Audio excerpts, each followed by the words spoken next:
इस आदमी को पता चला कि उसकी 6 साल पुरानी एक्स गर्लफ्रेंड की 5 साल की बेटी है। उसे उस लड़की में कुछ जाना पहचाना सा लगा, लेकिन उसने उनसे बात करने की कोशिश नहीं की। इसके बजाय उसने उस कंपनी को ही खरीद लिया जहां वह महिला काम करती थी। वह सीधे तौर पर उसका नया बॉस बन गया। हालांकि महिला भी यह देखकर बहुत खुश थी कि वह कितना सफल हो गया था। पता चला कि यह आदमी पहले बहुत गरीब और डरा सहमा रहता था। बोलते समय वह हकलाता भी था। जब महिला को पता चला कि वह स्कूल का सबसे गरीब छात्र है, तो उसने उसकी ट्यूशन फीस के लिए उसे एक बैंक कार्ड दिया। उसके हौसला बढ़ाने से वह आदमी धीरे धीरे ज्यादा कॉन्फिडेंट हो गया। धीरे धीरे उसे उस दयालु महिला से प्यार भी हो गया। तब से वह आदमी घर पर रोज बोलने की प्रैक्टिस करने लगा। उसका एडमिशन न्यूयॉर्क की सबसे अच्छी यूनिवर्सिटी में हो गया। इसलिए उसने यूनिवर्सिटी जाने से पहले महिला को अपने दिल की बात बताने का प्लान बनाया। लेकिन उसे नहीं पता था कि उस समय कंपनी के दिवालिया होने की वजह से महिला के माता पिता की मौत हो चुकी थी। परिवार की सारी संपत्ति जब्त कर ली गई थी। महिला जानती थी कि अब उसके पास सहारा देने के लिए माता पिता नहीं है। उस आदमी की पढ़ाई में कोई रुकावट न आए, इसलिए जब उसने अपने प्यार का इजहार किया तो महिला ने जानबूझकर उसे ठुकरा दिया। उसने उसका मजाक भी उड़ाया और कहा कि वह ठीक से बोल भी नहीं पाता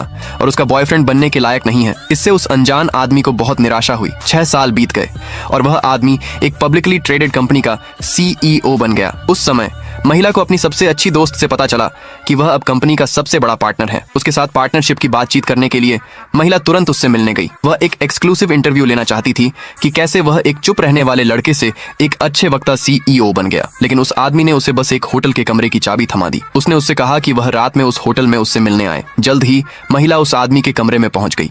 उस आदमी ने सीधे सीधे उससे पूछा कि उसने तब उसे इतनी बेरहमी से क्यों छोड़ दिया था। जैसे ही महिला अपनी वजह बताने वाली थी, तभी एक महिला क्लासमेट जो उस आदमी को पसंद करती थी, अचानक पजामा पहने हुए वहां आ गई। उस आदमी ने अजीब ढंग से उससे पूछा कि वह वहां क्या कर रही थी। उसने कहा कि उसने काफी समय से उसके साथ रात में ड्रिंक नहीं की थी। उसने उस महिला का मजाक भी उड़ाया कि वह सिर्फ एक एक्सक्लूसिव रिपोर्ट के लिए होटल आई थी। उस आदमी ने महिला की कोई मदद भी नहीं की। इसके बजाय उसने उसका मजाक उड़ाया और कहा कि उसने शायद उस समय पैसे के लिए उसे छोड़ दिया था। दूसरे पार्ट के लिए कमेंट में यस लिखे।